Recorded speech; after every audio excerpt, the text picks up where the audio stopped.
একজন এন্টারপ্রেনারের বৈশিষ্ট্যই কিন্তু সে একটা রিস্ক টেকার হবে। কত পার্সেন্টেজ আসে অনলাইন থেকে, কত পার্সেন্টেজ আসে অফলাইন বা শোরুম থেকে? আপনি একটু বলবেন এই ১০ বছরে আপনার কি চ্যালেঞ্জেস ফেস করছেন? হিউজ চ্যালেঞ্জ ফেস করে আসছি। শুরু থেকেই এমন মনে হয়েছে যে আচ্ছা এখন স্টপ করে দেই।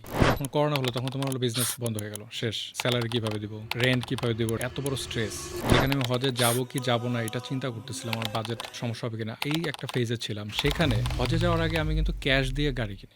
হজে থাকা অবস্থায় একটা খুবই সারপ্রাইজিং ঘটনা ঘটে। মেবি ১ ঘন্টা ১.৫ ঘন্টার একটা কথা। আমি জাস্ট এই ১-১.৫ ঘন্টার রিটার্নে আমার একটা অর্ডারে 25 লাখ টাকা প্রফিট হয়। ভাই আমিও একটা টি-শার্টের ব্যবসা যদি দিতে চাই, কোন জায়গায় আমার ধরা খাওয়ার চান্স আছে?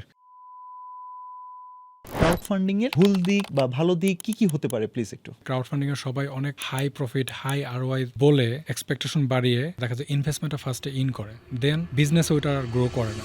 বিজনেস তো একটা ধরেন চারা গাছের মতো। ওটাকে পানি দিচ্ছেন, ওটা আস্তে আস্তে বড় হবে। এখন যদি পানি দিয়ে সাথে সাথে ড্রেন করেন, চারা গাছটা কখন বড় হবে? আপনার কি এমন হয়েছে যে কোনো আউটলেট আপনার বন্ধ করে দিতে হয়েছে?